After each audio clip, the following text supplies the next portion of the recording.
Ela pesquisou o túmulo de Maria no Paquistão. Ela disse que é verdadeiro, está lá. E que construíram, acho que torres de televisão bem ali em cima do túmulo e colocaram uma cerca ao redor porque não queriam que ninguém mexesse com ele. Mas claramente, marcadores de túmulo. Agora vamos para a parte que afirma que Jesus foi para a Caxemira. Então, essa foi a parte mais perigosa da nossa viagem. Nós fomos para a Caxemira. Levei minha equipe para a Caxemira, foi recomendado. O governo do Zé Otula recomendou que americanos evitassem viajar para a Caxemira. Sei que havia guerra lá. Paquistão e Índia reivindicam a Caxemira. Naquela época, a Índia controlava a região com soldados armados a cada 2 quarteirões. Zona militar.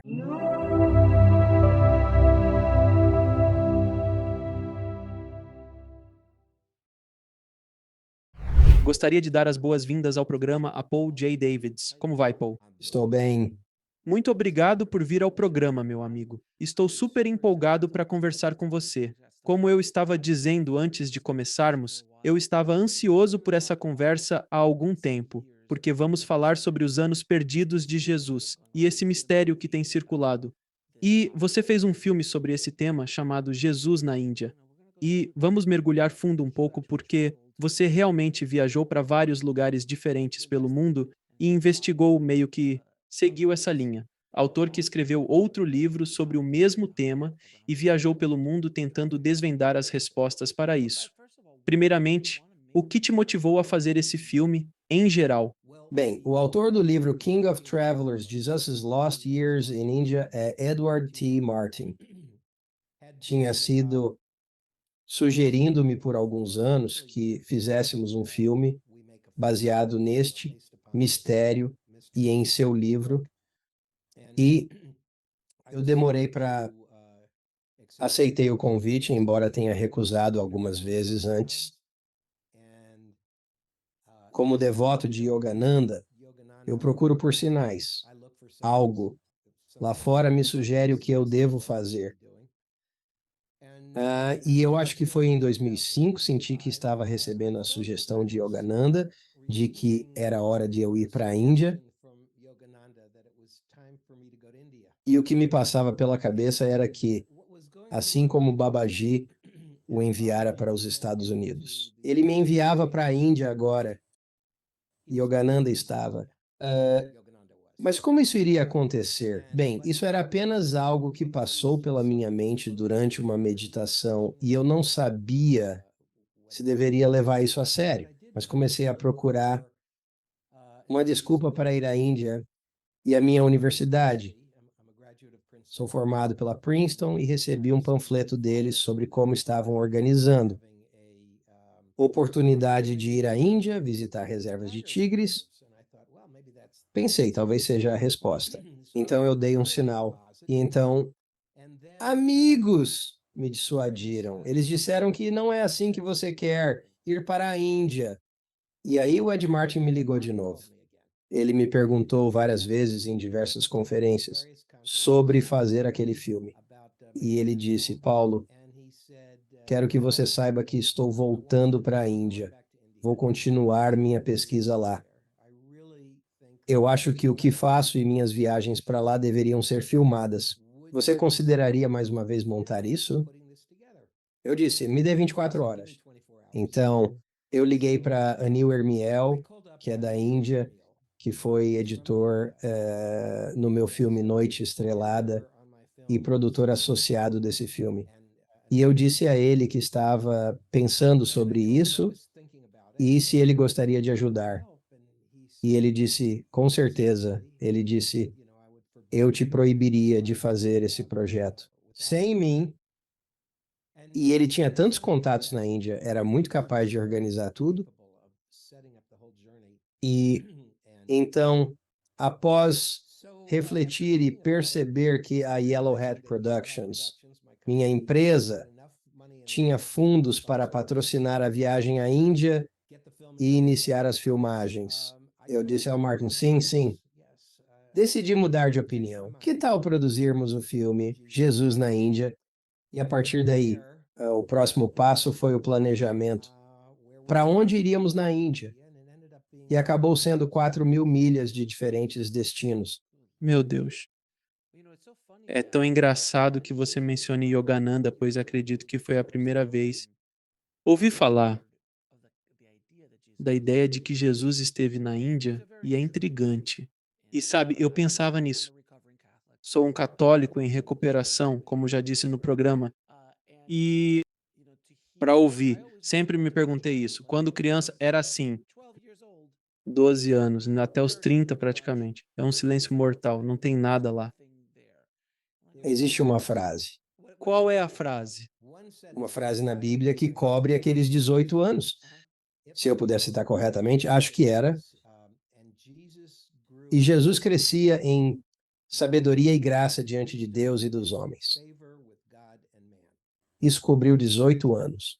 Quero dizer, isso é quase tão bom quanto os índios tomando o forte, tipo isso. Apenas uma fala, mas serão 3 semanas de filmagem, fora do script.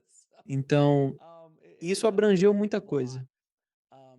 Então, a ideia de Jesus estar na Índia e, após estudar Yogananda e me aprofundar nas filosofias yogis como fiz, quanto mais eu pesquisava, encontrei o seu filme e esses livros, e Yogananda também escreveu um livro sobre isso, e na verdade escreveu bastante sobre Jesus na Índia. A ideia começou a fazer mais sentido para mim, pessoalmente, porque muitas das ações de Jesus para mim, Jesus fez quando voltou, mas não aparecia muito com poderes. Yogis, na sua experiência, quais são as conexões? As habilidades de Jesus, né, sabe? As coisas que ele fazia, os milagres que ele realizou versus os milagres que os yogis realizavam nas tradições indianas? Bem, essa pergunta é difícil, certo? Essa é uma pergunta difícil, porque você precisa alinhar todos os exemplos dos milagres do yoga. Sim, Yogananda menciona vários em seu livro, mas prefiro abordar isso por outro ângulo e dizer: isso, Ed Martin passou a vida pesquisando esse projeto, de fato, para escrever seu livro. Ele era um alpinista, era professor de inglês como segunda língua e pesquisou Jesus na Índia. Ele teve problemas em sua igreja fundamentalista, quando ele começou a fazer perguntas sobre aqueles 18 anos desaparecidos.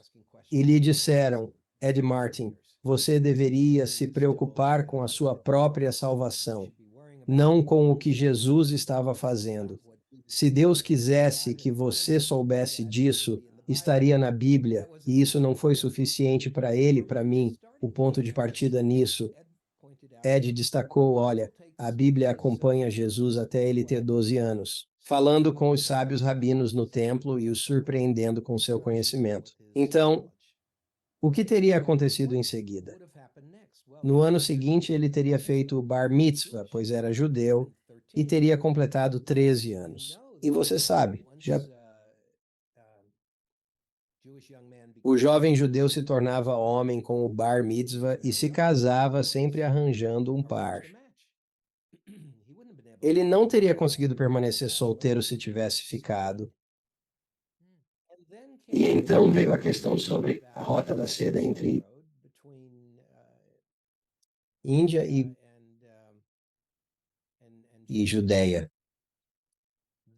A história dos 3 reis magos na Bíblia e o fato de que os presentes que foram dados era ouro, incenso e mirra. E Ed me mostrou, aqueles 3 presentes são específicos. Presentes dados pelos rishis, homens santos da Índia, certo? A personagem divina. Então, por quê? Porque ouro, incenso e mirra. A menos que aqueles 3 reis ou os 3 magos fossem da Índia, havia a rota comercial, a rota da seda. E assim, a hipótese era essa: Jesus Cristo retribuir a visita ao percorrer a rota da seda prestes a completar 13 anos. provavelmente indo com uma caravana e partindo para a Índia para passar muitos anos lá. Então, como investigar isso? Bem, havia muitas maneiras, claro. É como um caso frio de 2000 anos atrás. E você não pode provar isso com certeza absoluta.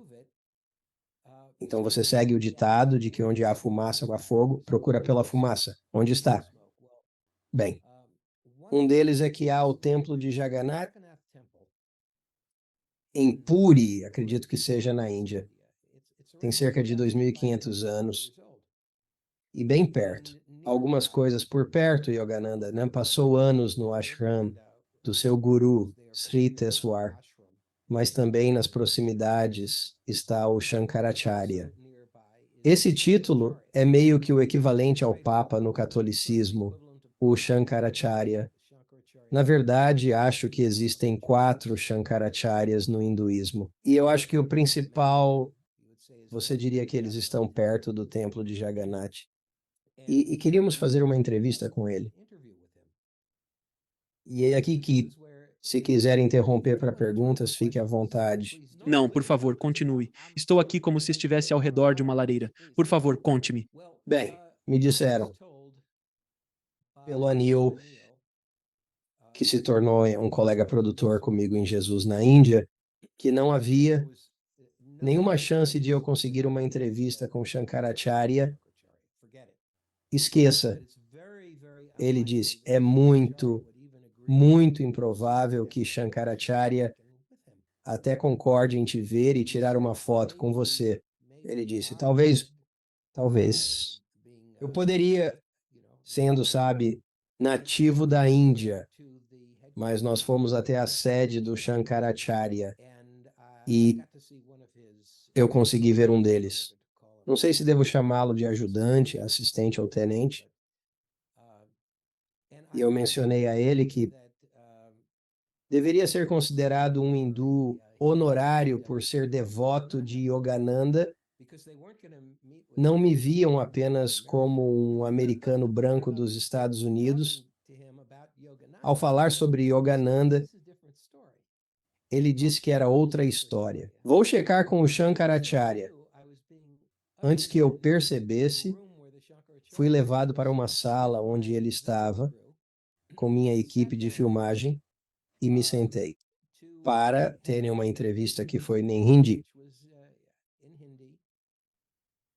Anil Ermil fez as perguntas e, mais tarde, trabalhou na tradução disso. O Shankaracharya insistiu que a tradição deles é sólida, que Jesus não estava apenas na Índia, mas que ele esteve no templo de Jagannath. Ele praticamente queria me contar o currículo de estudos de Jesus. O que se torna interessante é que você vê muitas semelhanças, né, entre muitos desses ensinamentos hindus e o que se tornou o cristianismo, né, onde o cristianismo diferiu tanto do judaísmo, que tem um Deus severo, um Deus punitivo, um Deus que ensinou olho por olho, dente por dente. Dente, irado, ciumento, vingança, garantir, vingança. E, claro, exigia a adoração de muitas, muitas formas e sacrifícios de animais. E isso era, você sabe, predominante no judaísmo. Sou etnicamente judeu. Não tenho praticado o judaísmo novamente. Me interessei pela Self-Realization Fellowship e pelos ensinamentos de Yogananda. Isso foi o que realmente me tocou. Mas no cristianismo não é olho por olho, é o se alguém te der um tapa, ofereça a outra face, deixe que ele bata na outra face. Se ele pegar seu casaco, dele e sua camisa. Sabe, isso tem algo em comum com o hinduísmo e religião do Oriente, mas não com o judaísmo. Então, segundo essas teorias, quando Jesus, por volta dos 30 anos, voltou e foi batizado por seu primo João. Não foi no Rio Jordão? Eu acho que sim, sim. Então, ele estava voltando com ensinamentos desafiadores ao coração do judaísmo. E você pode imaginar que os rabinos ortodoxos em Israel naquela época não seriam amigáveis com alguém que quisesse mexer, você sabe, com a religião judaica, que é muito rígida, muitas regras, como no catolicismo, muitas regras. Então, a entrevista com o Shankaracharya foi apenas um dos nossos destinos. Também quero mencionar que Ed Martin, que fora rejeitado por estudiosos religiosos tradicionais, eles não queriam ouvir sobre Jesus na Índia. Mas como formado em Princeton, consegui uma entrevista em vídeo com Elaine Pagels, que é uma das grandes estudiosas bíblicas, uma especialista renomada em todos aqueles pergaminhos encontrados, eu acho, os manuscritos do Mar Morto. Os outros pergaminhos foram encontrados em uma urna. Sim, Você é Nada Mahari? Eu quero, não sei. Acho que te conheço. Acho que te conheço. E eles falaram sobre ensinamentos perdidos de Jesus. Bem, quero dizer, sim, eles mencionaram um mestre sábio. Eu não acho que tinha um nome específico, mas ficou claro que surgiu uma seita daquilo em Israel, desafiando a ordem religiosa dominante. Consegui uma entrevista com Elaine Pagels. Ela pessoalmente não acreditava que Jesus estivesse na Índia, porque achava o conceito muito difícil, que ela o chamava de rabino de aldeia. Tinha ido até a Índia. Ela não tinha nenhuma explicação para os anos perdidos. No entanto, ao analisar, ela disse que, como estudiosa da Bíblia, não podemos descartar essa teoria. Não podemos ignorá-la. Como boa acadêmica devo. É muito fofo. Você tem novas evidências? Mantenha as coisas abertas e fluidas, pois você nunca está certo. Ninguém nunca está. Astro do rock, lembre-se da Terra. Costumava girar em torno da Terra. O Sol costumava girar ao redor da Terra. Galileu teve dificuldades com isso. Então, mas para ela era ainda mais do que isso, em não poder descartar isso. De repente colocou Ed Martin e suas teorias em campo. Sério, erudito religioso. E não um golpe, vamos dizer. E não um golpe porque Elaine Pagels não pode dizer não aconteceu. Toda com a minha autoridade, né, eu poderia dizer não aconteceu. Não, essa não foi a abordagem dela. O filme Jesus na Índia está disponível online, digo eu. Está assim. Pode ser um pouco difícil conseguir o DVD agora. O legal do DVD é que ele tinha muitos extras, mas o filme está disponível para streaming de graça, junto com vários dos meus outros filmes, pois já fiz cerca de 12 longas-metragens, muitos abordando temas polêmicos que acredito seriam de grande interesse para seus ouvintes. No entanto, agora criei meu site. O site é pauldavidsidenartist.com. Lá tem meus quadros, tem centenas dos meus quadros. Mas agora, quando você acessa o menu,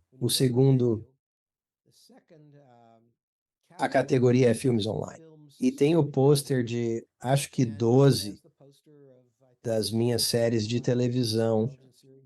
E se você rolar para baixo e for até Jesus na Índia, você encontrará um link. E estou tendo um problema para lembrar. Acho que é na Amazon. E faça isso, hein? Está na Amazon. Pode ser visto lá de graça. E faça isso. Trabalhamos nisso por alguns anos e realmente conta toda a história com todas as provas que conseguimos reunir. E não foram poucas. Então, deixe-me perguntar, quando Jesus estava na Índia, naquela época, no seu filme, foi insinuado que ele pisou em alguns sacerdotes hindus, assim como em um suposto desordeiro, porque ele começou a desafiar as ideias do sistema de castas. Agora é isso. A injustiça dentro das tradições hindus.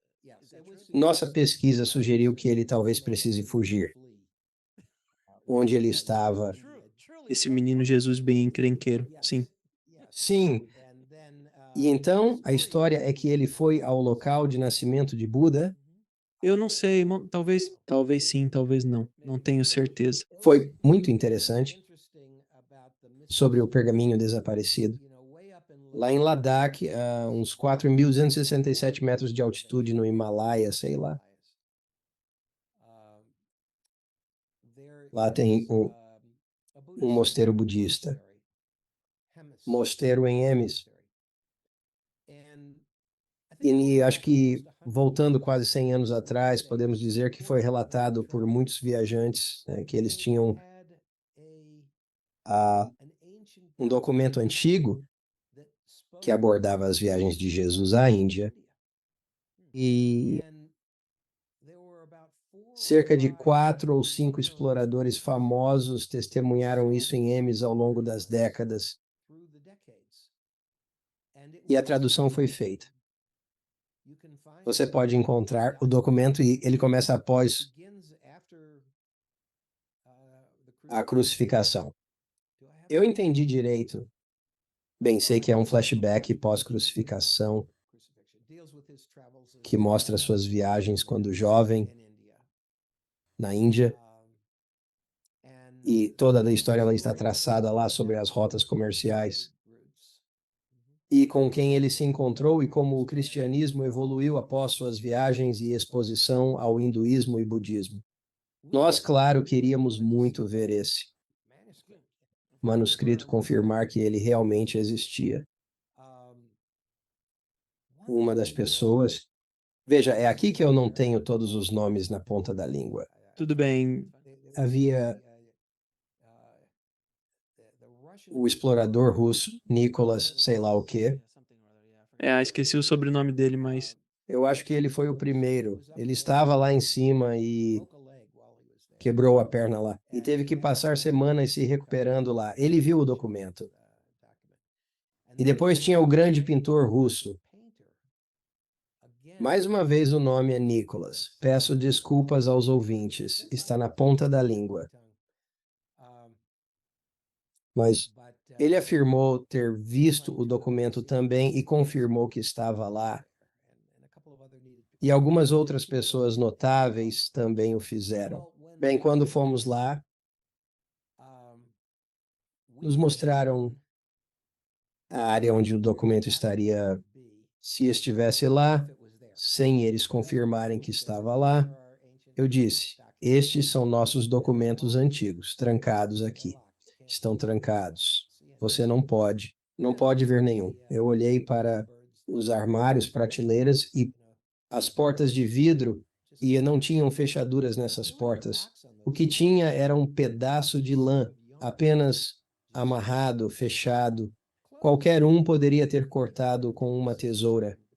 E não, porque o chefe do mosteiro havia saído anos atrás com instruções de que ninguém deveria abrir. e lá vai você. E disseram, até ele voltar. Bem, acredite, com os problemas no Tibete e os comunistas chineses, eles nem sabiam se ele ainda estava vivo. Ele voltaria alguma vez? Bem, fizemos uma entrevista com um dos monges que disse, escute, ele ouviu a história a outubro, muitas vezes ao longo dos anos, e ele disse que um dos problemas eram, se fôssemos confirmar isso, este documento antigo, o cristianismo ficaria abalado. O Papa não gostaria disso. Ele deixou claro que havia pressão sobre eles. Você sabe, né? Em algum momento, algo foi imposto a eles para que não revelassem mais este documento. Política. Política, se preferir. Mas ao escolher suas palavras, ficou muito claro que eles tinham o documento, mas ele rodeava o assunto ao falar sobre ele. É muito interessante porque, quer dizer, eu acabei de voltar de uma viagem ao Vaticano e Eu estava lá, então sei que você também já foi. E andar pelo Vaticano, visitar o museu e passar pela Basílica de São Pedro. E, pelo menos para mim, eu só olhava ao redor. Eu pensava, meu Deus, isso não tem nada a ver. Não tem nada a ver com seus ensinamentos. Isso tudo é sobre o poder de manter o poder, manter o controle. E então, e uma coisa que eu percebi, e não sei se você passou por isso, tenho certeza de que você também visitou o museu, o constrangimento da riqueza. Que as... Aliás, posso interromper para dizer que acabei de lembrar que Nicholas Notovich era. O nome do. É isso aí. É isso aí. É isso mesmo. O primeiro russo Ainda não peguei o nome do você. vai lembrar. Mas enquanto passo, enquanto caminho pelo museu, não posso deixar de me perguntar: meu Deus, isso é simplesmente incrível. Quanto será que saquearam ao longo dos séculos? Com arte de todas as culturas, como conseguiram isso? E então, lá estão os afrescos de Rafael e Michelangelo fez isso na. É tanta coisa. E eu penso, isso é só o que eles mostram. Então nem vamos falar dos arquivos e do que está guardado na biblioteca subterrânea do Vaticano. Quanto conhecimento eles acumularam ao longo dos anos e possivelmente suprimiram? Quem sabe? Bem, há muitas alegações de que eles têm documentos que provam que Jesus, mas não condiz com a história oficial. Então, não vai ser. Eu quero dizer, eu estava no Vaticano e tive uma entrevista com o Monsenhor Corrado Balducci, sim, que foi o exorcista-chefe para João Paulo II. É, na verdade, eu não consegui entrevistá-lo lá. Onde eu consegui entrevistá-lo foi numa conferência sobre OVNIs na Itália. Incrivelmente, Monsenhor Corrado Balducci, porta-voz do Vaticano, afirmou que sim, existem alienígenas, sim, existem visitantes do espaço, é verdade. Não são anjos, não são demônios, são diabos. Eles não são diabos. Deus criou muitos imóveis. Deus teria desperdiçado todo esse espaço com todos os outros planetas e estrelas? E ele disse que devemos aceitar isso, devemos recebê-los, podemos ter um papel em convertê-los. Claro, claro que você tem que convertê-los. Mas ele saberia que eles são reais? Bem, a senhora tinha. Me convidou para a conferência Paula Harris. Ela é italiana. Harris é o sobrenome de casada. Eu disse que sabia que estou fazendo o filme Jesus na Índia. Você acha que eu conseguiria uma entrevista com Corrado Balducci sobre Jesus na Índia? E ela disse: Meu Deus, de jeito nenhum. Não, não vá por esse caminho, Paul. Ela disse: Não ouse tocar nesse assunto com ele. Ele nunca mais vai falar com você. Ele nunca mais falou comigo. Ele não quer ouvir falar disso, porque ele acha que é só besteira. Então eu disse: Mas será que ele me deixaria fazer uma entrevista sobre OVNIs? E ela disse: Claro, vá fazer uma entrevista sobre OVNIs. Ele não vai se opor a isso. Então, sendo muito esperto, obviamente, eu poderia. Veja onde isso vai dar. Sim, eu fiz a entrevista com ele sobre OVNIs. E, saiba, sabe, Monsenhor, enquanto eu pesquisava sobre OVNIs na Índia, ouvi de algumas pessoas lá uma história muito estranha que eu não sabia o que fazer. E eu fico me perguntando se você já ouviu falar disso, porque eu vejo que há pessoas na Índia que acreditam que Jesus esteve lá. Você já ouviu algo a respeito? Bom, isso abriu a porta e ele começou a falar sobre o assunto.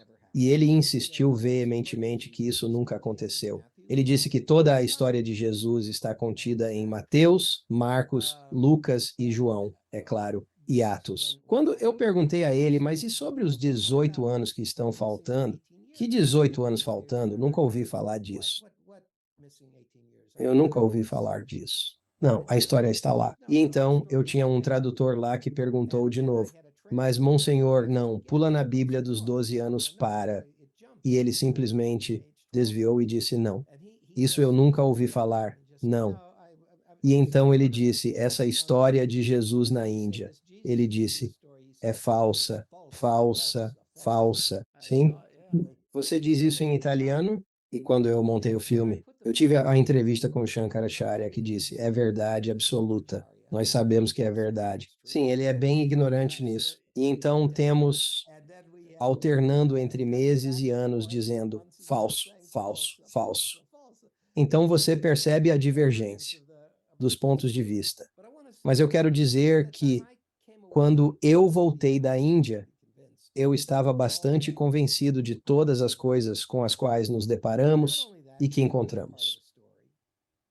E não só isso, a outra parte da história, se você quiser, né, a parte perigosa da história, né, no que diz respeito ao cristianismo ortodoxo, é a teoria, a conjectura de que Jesus sobreviveu à crucificação.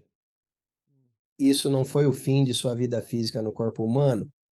Antes de seguirmos por esse caminho, eu só quero voltar um pouco, mergulhar mais no passado, porque eu definitivamente quero te perguntar sobre isso também. Retomando o assunto. Sua época na Índia, vou fazer o papel de advogado do diabo, sem piadas. E muita gente pensa assim, tipo, qual é o sentido?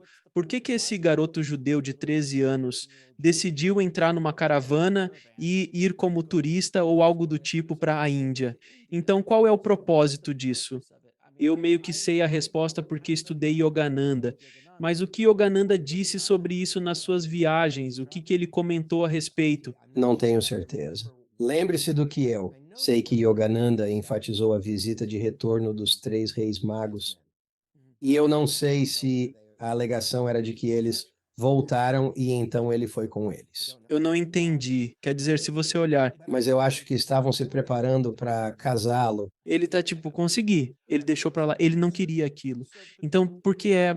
E novamente, ao ver isso pelos olhos de um mestre espiritual nas filosofias e tradições yogis e nas tradições hindus, essas coisas, tipo, ah, você tem uma missão nesta vida. Você precisa ser treinado. Aqui está o seu mestre. Você precisa ser treinado nisso, nisso e nisso. Porque é para isso que você veio e isso meio que é revelado a eles. Assim como foi para Yogananda, assim como foi para Yukteswar, Lahira, Mahashai, Babaji. E essa linhagem da qual estamos falando, uma linhagem bem pequena, muito poderosa, mas pequena. E existem tantas linhagens de yogis, e mestres que se tornam mestres ascensionados. Mas isso novamente por causa do conhecimento que eu tinha ao ouvir a história, tipo, ah, sim, os três reis magos ou os três sábios voltaram. Ei, é hora do seu treinamento. Vamos lá. E eles o levaram para a Índia. E então eu ouvi, e não sei quanto a você, ouvi dizer que ele foi também ao Egito e foi ao Nepal, nos Himalaias tibetanos também. Você já ouviu algo sobre isso? Não o Egito, apenas o Egito quando criança. Está na Bíblia. Mas Nepal, Tibete. Há algo interessante, pintura antiga, expondo Jesus no Tibete. Com a Quer dizer, estava no Tibete. Claro, não tenho certeza se eram milhares de anos. Talvez fossem centenas de anos. Minha estimativa era baseada em as lendas. Mas um ponto que ainda não abordamos e que é muito fascinante em tudo isso é a conexão entre o cristianismo e a Índia. Uhum, certo. Pelo São Tomás. Que interessante isso. Após a crucificação, em algum momento, Tomé foi sim para a Índia. É incontestável. Há cristãos Tomé na Índia. Na verdade, meu assistente de direção no filme era Thomas, um devoto cristão Tomé. E em Chennai era chamada Madras e agora acho que se chama Chennai ou o contrário. Não só eles têm lá a Igreja Cristã Original de São Tomás, que foi reconstruída, quer dizer, teve que ser restaurada, mas foi ali. A fundação ainda está lá. Tem artefatos incríveis, nós filmamos lá dentro. E tem uma basílica grandiosa em homenagem a São Tomás, a Basílica de São Tomás, lá em Chennai. E porque Jesus o enviou à Índia, por quê? Para difundir a boa nova, para espalhar os ensinamentos na Índia, e funcionou, quero dizer, a presença dele lá realmente se tornou a base do cristianismo na Índia. É incrível. Mas essa conexão entre Jesus e a Índia está lá, comprovada historicamente através de Tomé. E a Igreja Católica reconhece isso porque João Paulo II foi à Basílica de São Tomé, na Índia, para homenagear Tomé. Este é o Tomé, o incrédulo. Quem sabe, a menos que eu possa tocar em... Sabe, eu estou... Tomé, o incrédulo, foi mesmo para a Índia. A Igreja Católica confirma. Para os céticos, zombadores ou quem rejeita, porque isso ocorreu. É um fato histórico. Havia essa ligação entre Jesus e a Índia. Era relevante para ele. Isso também é. Bem, isso nos leva àquela segunda parte da história que você ainda não queria abordar. Não, vamos chegar lá já. Está bem, e permita-me apenas acrescentar que vamos bifurcar a história. São duas teorias diferentes. Uma é a teoria entre os 18 e os 30 anos. E onde há fumaça, nem há fogo. Há muita fumaça nisso, você percebe assistindo ao filme. A outra era a alegação de que Jesus não morreu na cruz, foi retirado antes de falecer, que ele ainda estava vivo. Eles tiveram que tirá-lo de lá porque, ao final do dia, era o sábado. Eles não iam deixar, eles o colocaram lá em cima, na cruz, naquele momento. Mas ele estava na cruz, dizem 5 ou 6 horas. Geralmente, levava mais tempo para as pessoas crucificadas morrerem. E então, na cruz, a lança perfurando seu lado foi que o sangue e a água saíram. Se ele estivesse morto, o coração não estaria batendo para bombear os fluidos de uma ferida. Alguma dúvida? Então, a crença de algumas pessoas é que quando Jesus apareceu aos discípulos depois, na verdade, era ele, aquele que havia sido crucificado. E quando disse a Tomé, sinta minha ferida, coloque sua mão. Aqui é onde fui perfurado. Isso era Jesus em corpo. Dizem, segundo essa teoria, que ele não apenas comeu com eles, né? Quer dizer, por que um espírito desencarnado que veio aparecer diante de seus discípulos ou para comer não faz sentido? É algo próprio de um corpo físico. E depois ele foi na frente deles para... Era a Galileia, não era? E isso é muito humano a fazer. Não parece algo que um espírito faria, como descritos no Novo Testamento naquele momento. E então veio a sensação de que ele tinha que sair da cidade, porque se era para ele ter sido executado e não terminaram o serviço, ele não queria ser encontrado lá. Então a teoria era que ele, com sua mãe Maria, partiu para voltar à Índia.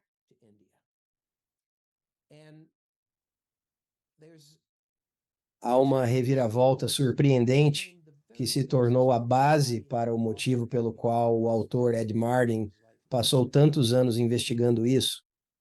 Ele estava no Corpo da Paz, no Afeganistão, antes das guerras, antes da Rússia intervir e antes da Guerra dos Estados Unidos.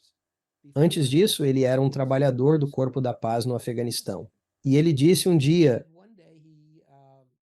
ele gostava de beber cerveja e entrava em qualquer lugar para conseguir uma. Imagino que tenha sido numa embaixada americana, onde o álcool poderia ser proibido. E tinha uma cerveja lá que ele nunca tinha visto antes, chamada Cerveja Murray. E era escrita Murree, eu acho. E ele disse, eu nunca ouvi falar disso. Que cerveja é essa? E esse o afegão que o atendia disse, bem, essa é da Mãe Maria. Essa é da Mãe Maria. Porque ela morreu na cidade do Paquistão, que nós chamamos, disse, como assim? Sabe, tem um túmulo para ela lá, tem um sepulcro lá, senhor. Como assim? O que é isso? Sim, sim. Quando ela voltava para a Índia com Jesus, morreu no Paquistão e a cidade foi nomeada Murray. Por isso temos a cerveja Murray. Na primeira vez que o Ed ouviu essa história, que você tem que entender, o Ed era bastante fundamentalista. Quero dizer, ele foi criado assim. Ele ia à igreja 3 vezes por semana. Para ele, a vida era sobre Jesus e compreender a vida de Jesus. Quando ouviu isso, simplesmente virou a cabeça dele do avesso. Ele pensou: o que estão dizendo? Jesus estava na Índia. Então começou sua busca. E depois outro pesquisador, que faleceu recentemente, e novamente, desculpe, esqueci o nome dela, mas ela escreveu um livro sobre Jesus em Caxemir. Ele afirmou que seu destino final foi Caxemira. E ela pesquisou lá o túmulo de Maria no Paquistão. Ela disse: é real. Se está lá e que eles construíram, acho que torres de televisão bem ali, em cima do túmulo, e colocaram uma cerca ao redor porque não queriam que ninguém brincando por lá. Mas marcadores de túmulo. Vamos para a parte que diz que Jesus foi para a Caxemira. Foi a parte mais perigosa da viagem. Fomos para a Caxemira. Levei minha equipe para lá. Foi recomendado por o governo do ZEUA recomendou que americanos não viajassem para a Caxemira. Foi. Sei que havia guerra lá. Paquistão e Índia reivindicam a Caxemira. Naquela época, a Índia controlava a região com soldados armados a cada 2 quarteirões, formando uma zona militar. Quando cheguei lá com minha equipe, bem, nosso objetivo era ir até o túmulo lá. Dizem alguns que é o túmulo de Jesus, que é o próprio túmulo de Jesus. Eles listam todas as razões por quê. É reconhecido pelos muçulmanos. Lá que isso é sagrado, personagem não foi cremado como um hindu teria sido. E o posicionamento do caixão é de leste a oeste, na tradição judaica, não na muçulmana. E há ali uma escultura em pedra dos pés do profeta, mostrando a cicatriz da crucificação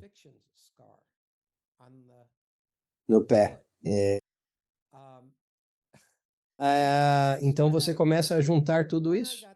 Bem, quando cheguei lá, fui advertido: Paul, você e Ed Martin, vocês não podem ir ao túmulo.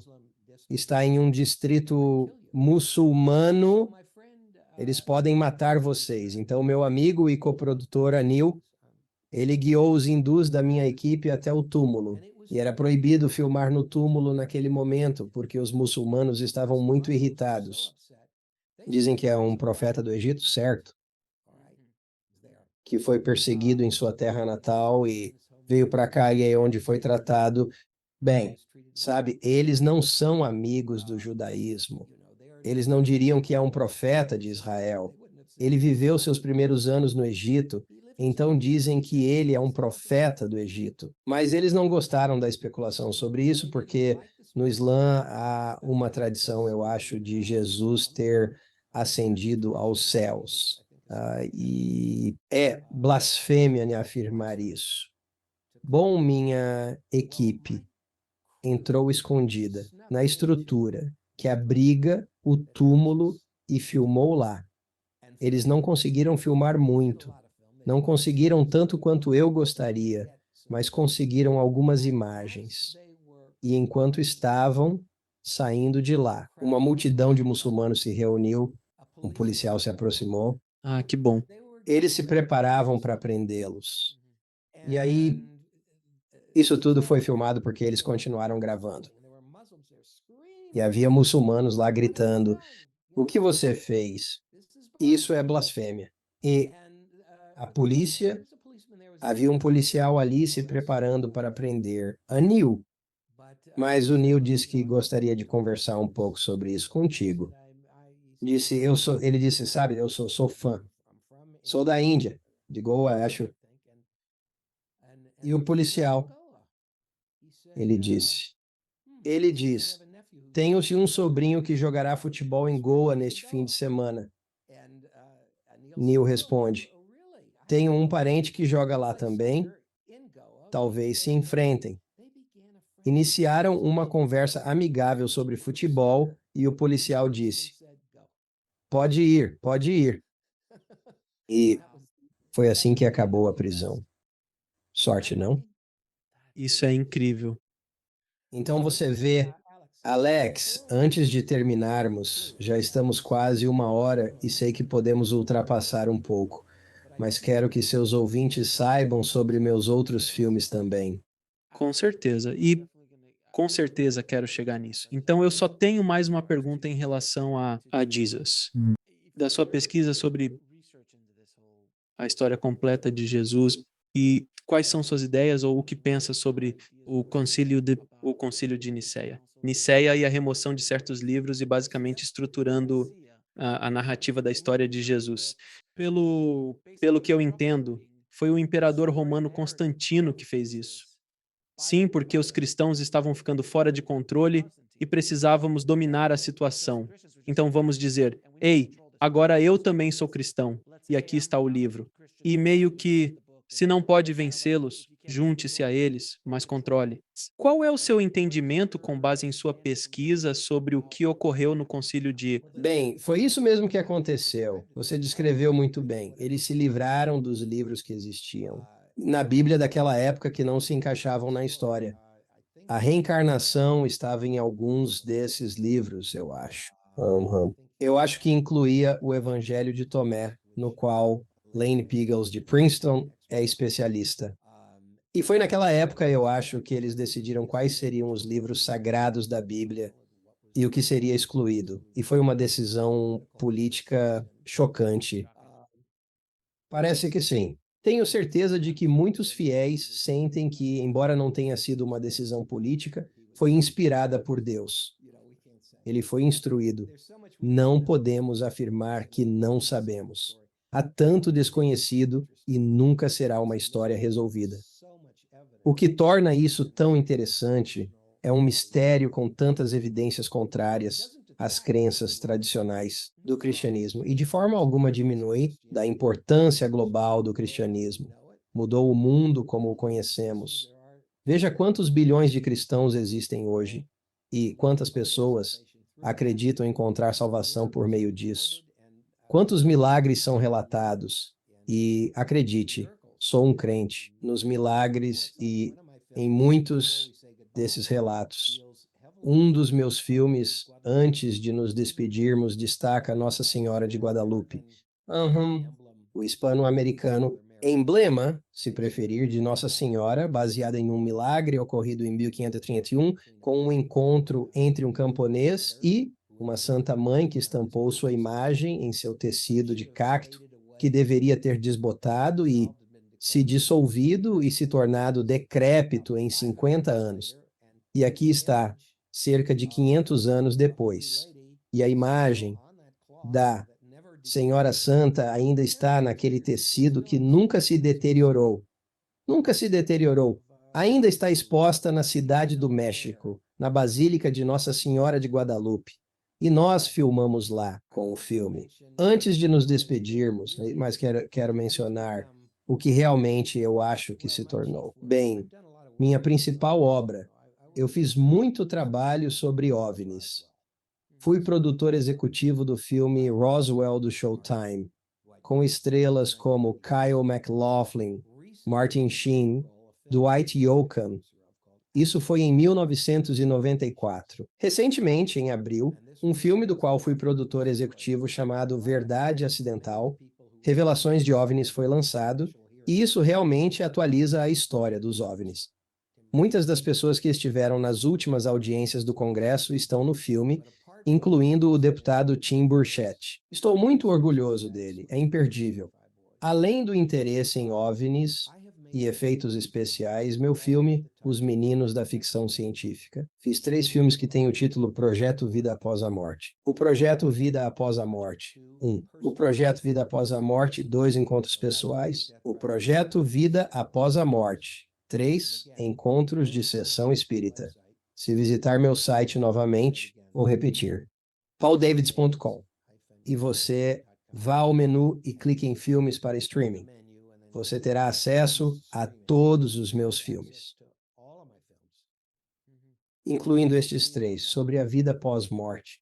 Isso se tornou de de suma, suprema importância para mim, em 2009. Toda essa questão sobre podemos provar a existência de vida após a morte e a comunicação espiritual, em alguns casos, é real entre alguém falecido e um ente querido ainda vivo.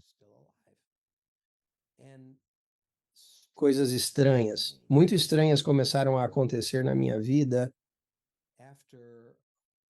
Meu mentor no cinema faleceu, Forrest J. Ackerman. Ele era ateu, não acreditava em vida após a morte. Apesar de ter criado o termo ficção científica, ele era muito interessado em futurismo, ficção científica e como ela projeta o futuro que poderíamos ter. Ele me disse, Paul, você com 92 anos na época, ele disse, eu não acho que exista vida após a morte. É como um computador velho. Quando a placa-mãe queima, joga fora, acabou. Ele disse, mas só por via das dúvidas, caso eu esteja errado. Ele diz que se eu acordar após morrer em uma convenção de ficção científica no céu, talvez eu te mande uma mensagem.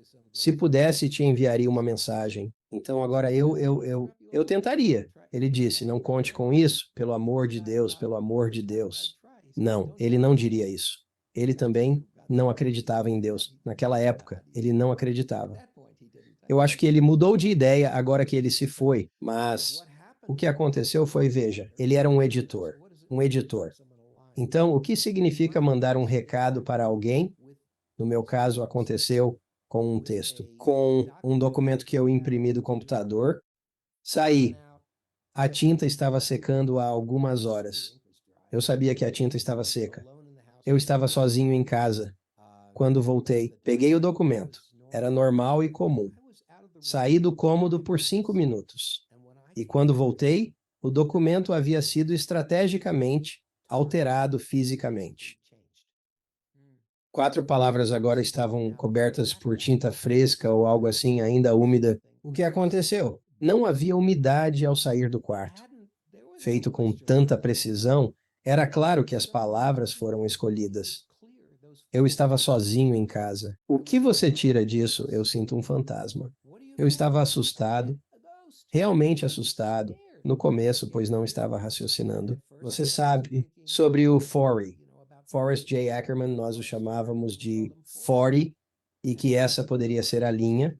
Ele disse que ia me deixar. Se assistir ao filme Projeto Vida Após a Morte 1, vai ver o que aconteceu na minha vida por causa disso. Apagão dessas 4 palavras que chegou ao chefe do departamento de Química, Purdue University. Jay Siegel, já falecido. E então o documento foi para o College of New Jersey, para um químico de lá. Eu tive cientistas trabalhando nisso, por anos que se afastaram.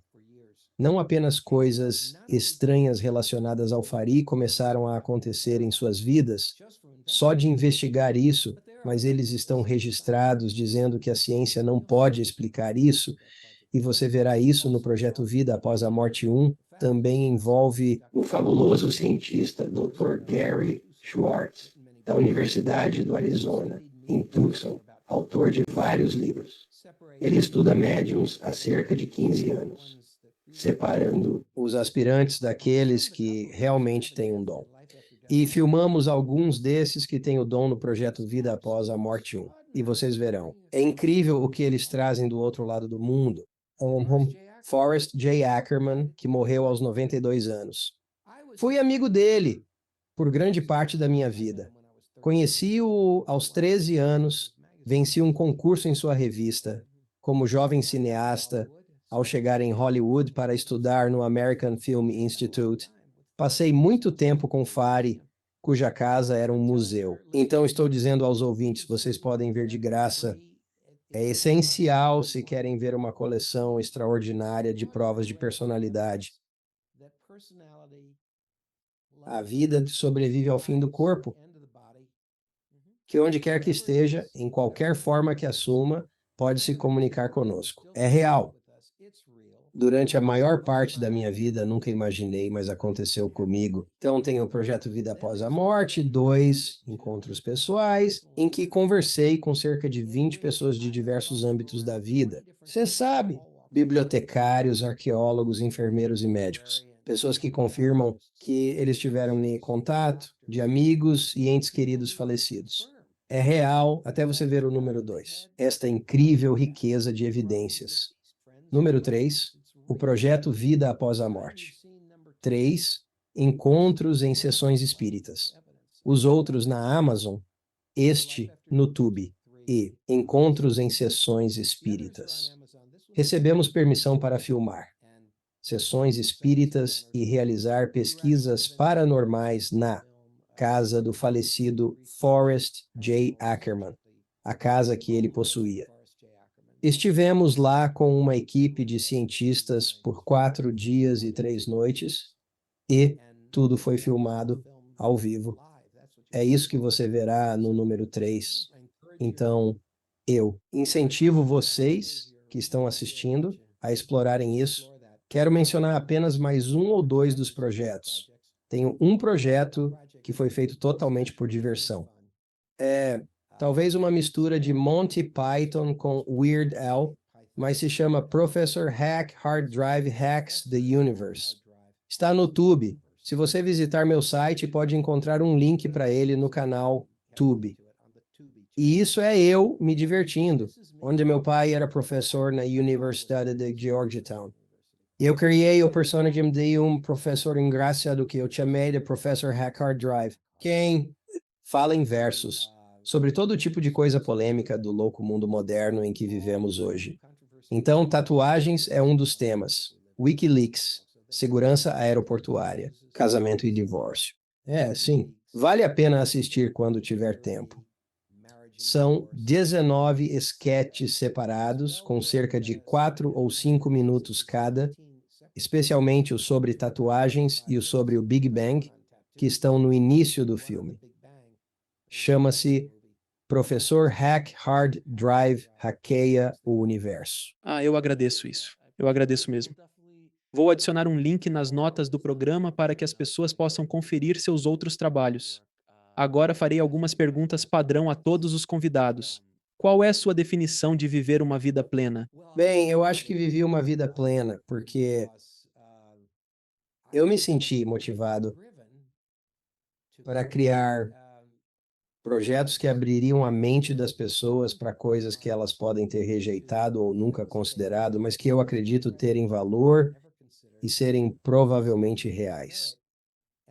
Algumas dessas coisas são ridicularizadas como teorias da conspiração, seja lá o que isso signifique. Quero dizer, o ponto é, ao analisar os temas que escolhi temas que me interessam, ampliar a mente sobre o que realmente pode ser a realidade, em vez do convencional. Pensar nos faz refletir. O outro aspecto não é apenas essa expansão da mente através dos temas, mas pintura. Sou pintor. Tenho os de Vincent. Sou criança. Um dos meus filmes é sobre Vincent van Gogh e se chama Noite Estrelada. Já pintei centenas de... Acabei de eu... Sei, sempre tive um dom para isso. Mas, obrigado. Você fala sobre o que é uma vida plena. Para mim, tem sido gratificante deixar essas obras de beleza, que será uma das minhas heranças. Tem sido isso, livros. Eu simplesmente vivi uma vida plena em todos os sentidos. E a família também, pois estou casado há 51 anos com a mesma pessoa. Parabéns. Aí está você. Como você define Deus? Bem, eu acho que não devemos tentar definir Deus. Eu penso que Deus está além de toda definição, justo. Mas o aspecto de Deus, o que eu acho que a palavra implica é o motor primordial, a força criativa essencial pela qual tudo isso que vivenciamos existe. Algumas pessoas não acreditam em uma força motriz primordial por trás de tudo. Eu vejo a complexidade. A estrutura, o desenho de tudo ao nosso redor, como tudo se interliga, e eu digo, pensar que não existe uma vasta inteligência por trás de tudo isso é absurdo.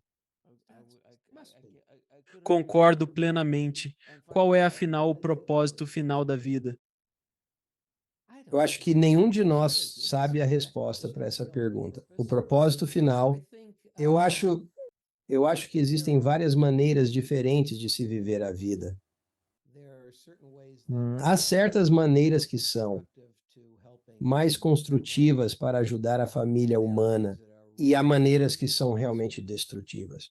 E há muitas pessoas por aí movidas por impulsos terríveis, destrutivos, até mesmo assassinos, falta de honestidade e disposição para roubar e perdendo todo o autocontrole e se entregando completamente às drogas, ou seja lá o que for.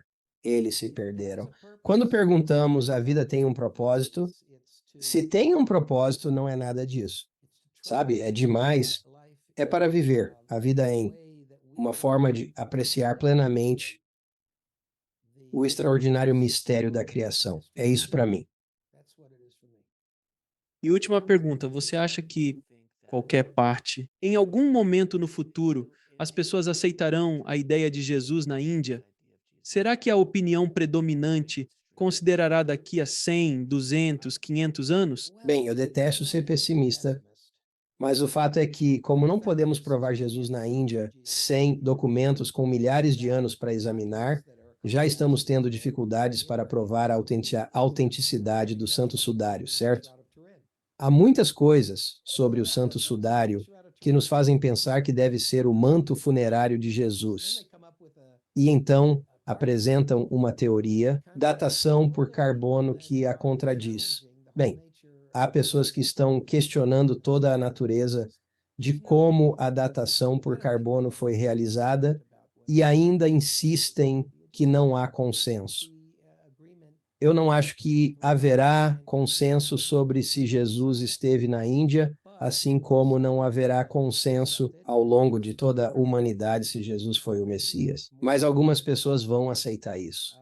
E é maravilhoso contemplar, mas talvez seja mais importante refletir as palavras de Jesus e a mensagem de sua vida que já conhecemos, e isso sobre as origens indianas de alguns aspectos do cristianismo. É algo, sabe, é uma curiosidade histórica. No entanto, a mensagem do cristianismo. Olhe para a vida de Jesus como a conhecemos. Veja o que ele ensinou. Não se afaste do que ele ensinou. Isso é valioso para todos, não importa a religião. Acho isso crucial, porque não fui criado cristão. Sim, mas é isso aí. Paulo, foi um prazer, Senhor, conversar com você. Muito obrigado, não só por ter essa conversa, mas pelo trabalho que você fez para iluminar o mundo. Eu te valorizo, meu amigo. Obrigado novamente. Obrigado por me receber. Obrigado por assistir. Clique em um dos vídeos abaixo para continuar sua jornada e não se esqueça de se inscrever.